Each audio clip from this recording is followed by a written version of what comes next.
प्यारे साथियों, उत्तराखंड इतिहास के क्रम को आगे बढ़ाते हुए आज हम पवार वंश की दूसरी वीडियो प्रारंभ करने जा रहे हैं।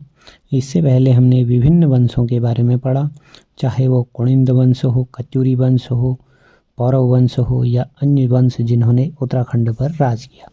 यदि इससे पहले वाली वीडियो देखें तो हमने पढ़ा था पवार वंश। पवार वंश में हमने देखा था कि संस्थापक इसकी स्थापना 888 ईस्वी में कनकपाल, जो कि धार नगरी गुजरात से आता है, और भानु प्रताप की बेटी से शादी कर चांदपुर गढ़ किले से अपने राज्य की प्रारंभ करता है। स्रोतों के देखें तो हमने पढ़ा था कि मानवोदय काव्य परीक्षाओं की दृष्टि से एक बहुत महत्वपूर्ण प्रश्न हो जाता है। इसमें हमने देखा था कि मानवोदय काव्य कवि भरत द्वारा लिखा गया एक ग्रंथ है। कवि भरत, जो कि मानशाह के दरबारी कवि थे, इनको मानशाह ने राजकवि के पद पर आसीन किया था। भरत कवि जहांगीर के शासन यानी कि जहांगीर के दरबार में रहते थे, और जहां इन्होंने जहांगीर विनोद नामक भी पुस्तक लिखी थी और इनके दरबार में एक ज्योतिष के रूप में रहा करते थे। फिर हमने देखा रामायण प्रदीप, जो कि मेघाकर शर्मा द्वारा लिखा गया है। इससे भी हमको पवार वंश के बारे में जानकारी मिलती है। यदि हम बात करें अन्य तो सूचियों की, तो सूची में थे हार्डविक की सूची 1796 में, वैकेट की सूची, ऐसी विलियमसन की सूची और एटकिंसन की सूची, जिनसे हमको जानकारी मिलती है पवार वंश की। फिर अन्य पुस्तकों में हमने देखा जो बहुत महत्वपूर्ण होते हैं परीक्षाओं की दृष्टि से, गढ़वाल जाति प्रकाश बालकृष्ण भट्ट द्वारा, गढ़वाल राज्ञा वंशावली जिसको कवि देवराज द्वारा लिखा गया था, द ग्लोरी दैट वाज गुजर प्रदेश कन्हैयालाल मणिकलाल मुंशी, भारतीय लोक साहित्य पुस्तक श्याम परमार। ऐसे कुछ अन्य ग्रंथ थे, वस्तु शिरोमणि शंकर गुरु द्वारा, फतेह शाह यशोवर्णनम रामचंद्र द्वारा, फतेह प्रकाश रतन कवि द्वारा, और जो मैंने कहा था कि पिछली परीक्षा में पूछा गया था, गुलदस्त तारीखे कोह टिहरी, जो मियाँ प्रेम सिंह द्वारा लिखा गया था। सभी महत्वपूर्ण हो जाते हैं। फिर हमने देखा कि पवार वंश में 24वें क्रम के राजा होते हैं सोनपाल। इन्होंने अपनी राजधानी यानी कि भीलंग घाटी में राजधानी बनाई थी, और वहाँ के सभी शासक सोनवंशी कहलाते हैं। फिर हमने देखा था लखन देवपाल, जिनको लक्षण देव के नाम से भी जाना जाता है। इन्होंने स्वयं के तांबे की मुद्रा प्रारंभ की थी। और अगले शासक के रूप में हमने पढ़ा था आनंदपाल के बारे में। आनंदपाल प्रथम, जिनके समय पर अशोक चल्ल ने गढ़वाल पर आक्रमण करा था। अनंतपाल के बारे में हमने पढ़ा था कि इनका एक धारशिल शिलालेख मिलता है, जिससे हमको पवार वंश की जानकारी प्राप्त होती है। जगतपाल के बारे में हमने महत्वपूर्ण देखा था कि जगतपाल का रघुनाथ मंदिर से एक ताम्रपत्र प्राप्त होता है, और उसके बाद शासक आते हैं जीतपाल, आनंदपाल द्वितीय।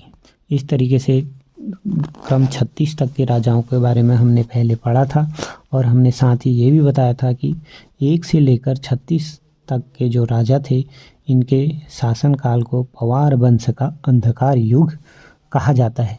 और आज हम देखते हैं यहाँ से आगे की कहानी, जिसमें कि एक महत्वपूर्ण शासक अजयपाल के बारे में हम अध्ययन करेंगे।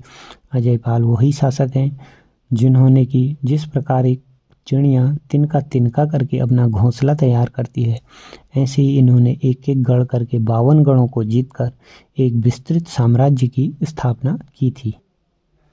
अजयपाल पवार वंश की वो शासक हैं जिनको परमार वंश का वास्तविक संस्थापक माना जाता है।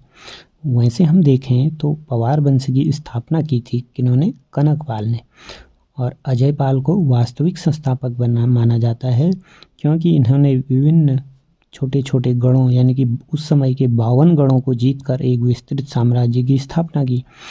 इनके उपनामों की बात करें तो यही वो शासक हैं जिन्हें आदिनाथ, गढ़पाल, गढ़वाल का अशोक जैसे और युधिष्ठिर जैसे प्रसिद्ध नामों से जाना जाता है। अब देखें तो अजयपाल आनंदपाल द्वितीय के उत्तराधिकारी थे, और अजयपाल को परमार वंश का वास्तविक संस्थापक माना जाता है। इनको कहा जाता है आदिनाथ। सावरी ग्रंथ, जो कि तांत्रिक विद्या की एक पुस्तक है, इसमें इनको आदिनाथ कहा जाता है। ये भी प्रश्न परीक्षाओं में आ चुका है कि किसको आदिनाथ के नाम से जाना जाता है, इसलिए महत्वपूर्ण प्रश्न बन जाता है। गढ़पाल, सभी 52 गढ़ों को जीतने के कारण इनको गढ़पाल नाम से पुकारा जाता है। गढ़पाल कहाँ कहा गया है? राय बहादुर पातीराम ने इनको क्या कहा? गढ़पाल कहा। क्यों कहा? समस्त गढ़ों को जीतने के कारण। गढ़वाल का अशोक, जिस प्रकार अशोक ने कलिंग का युद्ध किया और फिर उसके बाद बौद्ध धर्म को अपना लिया और युद्ध करना छोड़ दिया, ऐसी ही घटना इनके साथ होती है। कप्पू चौहान के साथ जब ये युद्ध करते हैं, उसके बाद युद्ध करना छोड़ देते हैं और गोरखनाथ पंथ को अपना लेते हैं, इसीलिए इनको गढ़वाल का अशोक कहा जाता है।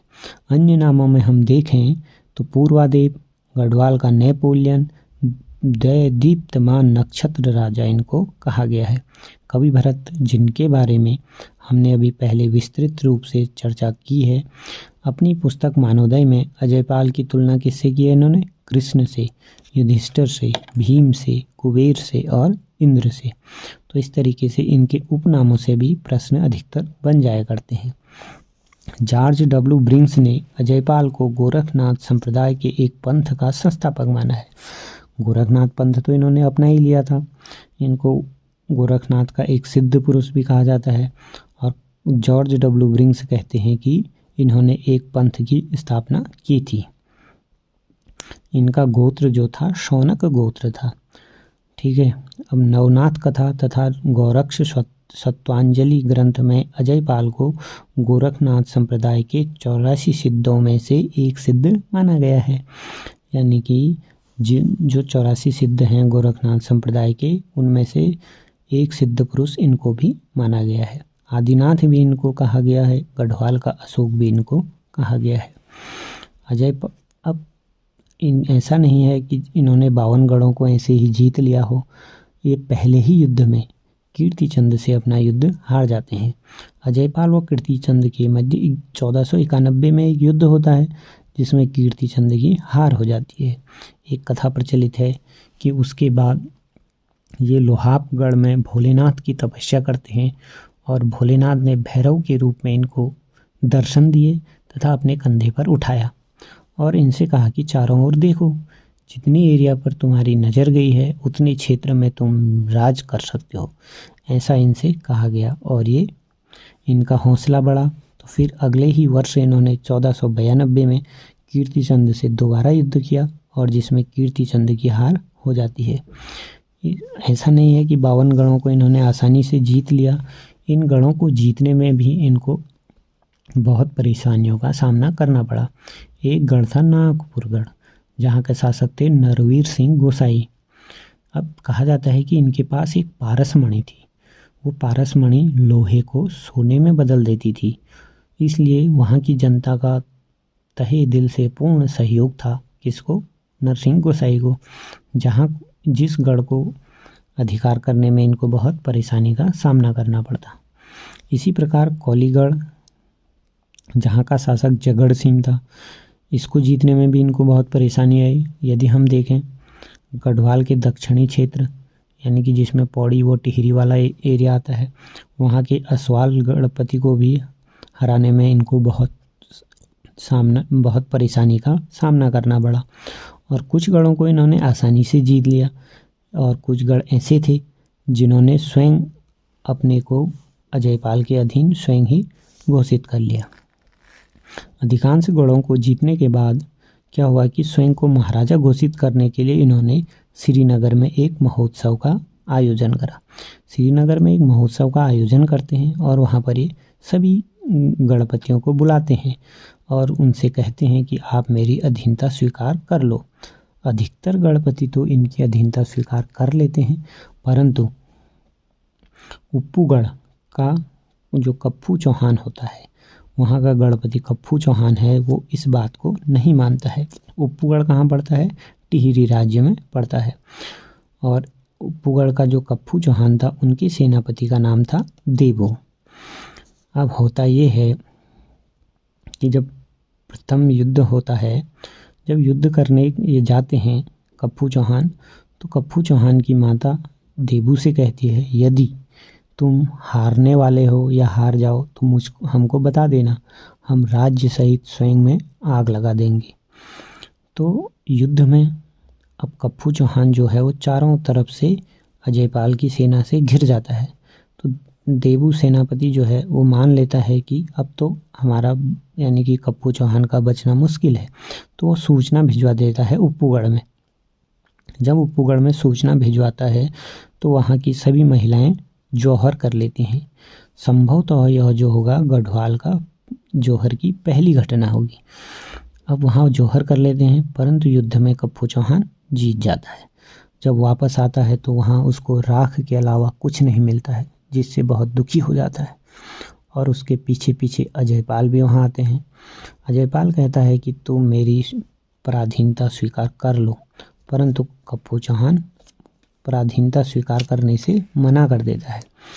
फिर कप्पू चौहान को अपने सामने बुलाकर सेनापति से कहता है अजयपाल कि इसकी गर्दन इस तरीके से काटो कि इनकी गर्दन मेरे पैरों पर गिरे। और होता यह है कि कप्पू चौहान 2 मुट्ठी रेत अपने मुंह में रखकर इस तरीके से अपने गर्दन को झटकता है कि वह उसके पैरों में नहीं गिरता है। तब अजयपाल कहता है, वीर तुम जीते हम हारे। कभी ये भी प्रश्न बन सकता है कि वीर तुम जीते हम हारे, यह कथन किसका है और किसके लिए कहा गया है? तो कथन किसका है? अजयपाल का। और कहा किसके लिए गया है? कप्पू चौहान के लिए। इस युद्ध के बाद अजयपाल ने युद्ध न करने की घोषणा की तथा गोरखनाथ पंथ का अनुयायी बन गया। इसी कारण इसकी तुलना अशोक से की जाती है। यही घटना अशोक के साथ भी हुई थी।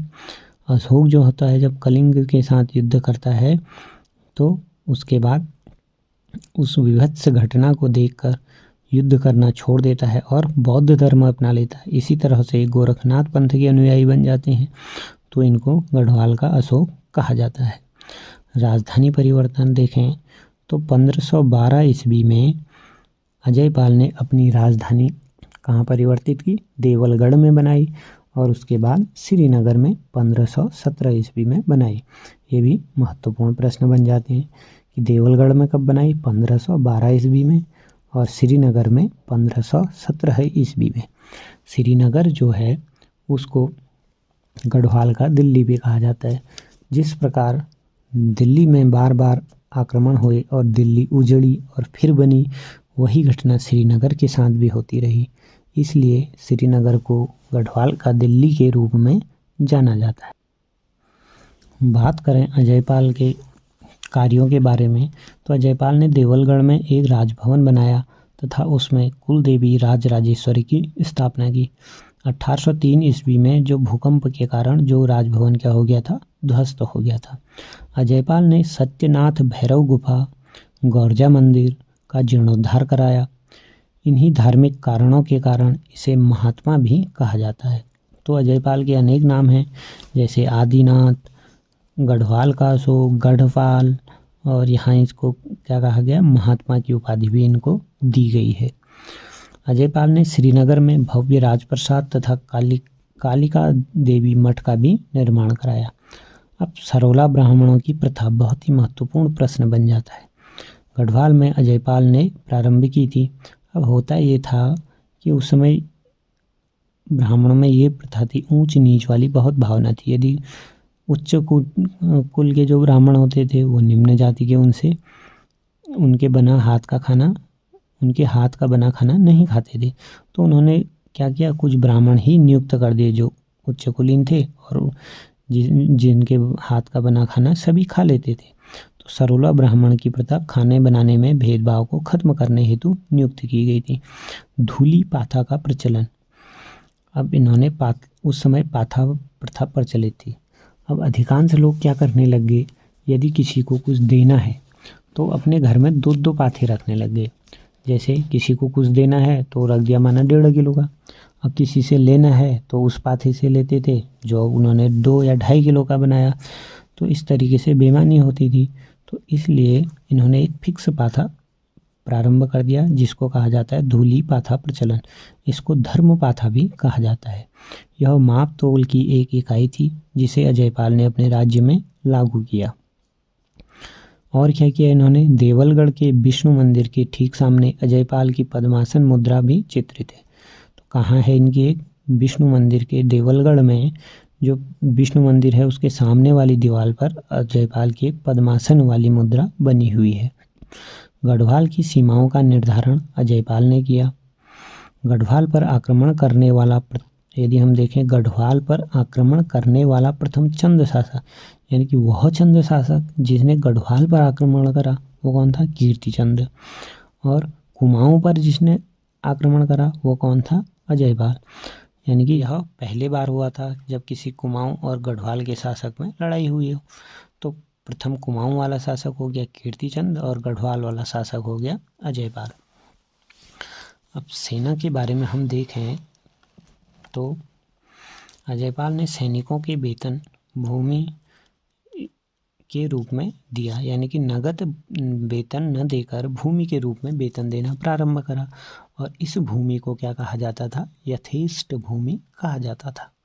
प्रश्न इस प्रकार से भी आ सकता है कि पवार वंश में यथेष्ट भूमि क्या थी, तो क्या थी, सैनिकों को वेतन के रूप में दिए जाने वाली भूमि क्या कहलाती थी, यथेष्ट भूमि कहलाती थी। अजयपाल के समकालीन चंद शासक कौन थे, कीर्तिचंद, जिनके साथ पहला युद्ध हुआ था। फिर चंद शासन में राजा बदलते रहे, प्रताप चंद, भीष्म चंद। अब गोरखनाथ एंड द कनफटा योगीज पुस्तक जो है वो किसने लिखी है, जॉर्ज डब्ल्यू ब्रिंक्स से। इस तरीके से जो पुस्तकें होती हैं ये बहुत महत्वपूर्ण हो जाती हैं। 1519 में अजयपाल की मृत्यु हो गई और उसके बाद उनका पुत्र कल्याण शाह गद्दी पर बैठा। कल्याण शाह के बारे में हम देखें तो क्या महत्वपूर्ण होता है, अजयपाल के पुत्र कल्याणपाल या कल्याण शाह 1519 में राजा बना। पवार वंशावली में सर्वप्रथम शाह शब्द का प्रयोग कल्याण शाह के नाम के आगे मिलता है, परंतु शाह उपाधि सर्वप्रथम बलभद्र शाह को प्रदान की गई। अपने नाम के आगे शाह का प्रयोग तो किया किसने, कल्याण शाह, परंतु बलभद्र शाह जो था वो उपाधि दी गई थी। दी गई उपाधि को धारण करने वाला कौन था, बलभद्र शाह। उसके बाद 39वें नंबर के राजा सुंदरपाल और 40वें नंबर के राजा कौन आते हैं, हसदेवपाल आते हैं। 41वें नंबर के राजा देखें तो विजयपाल पवार वंश का पहला शासक था जिसने दापा यानी कि तिब्बत वाले एक एरिया पर आक्रमण किया, परंतु इस युद्ध में जो होता है विजयपाल की हार हो जाती। आज के वीडियो में बस इतना ही। सहजपाल, बलभद्र शाह, इनके बारे में हम अगली वीडियो में अध्ययन करेंगे। और जिसने चैनल को सब्सक्राइब नहीं करा है तो एक क्रम से वीडियो प्राप्त करने के लिए और 4-5 पुस्तकों का ज्ञान एक ही नोट्स में प्राप्त करने के लिए इस चैनल को सब्सक्राइब ज़रूर करें। धन्यवाद।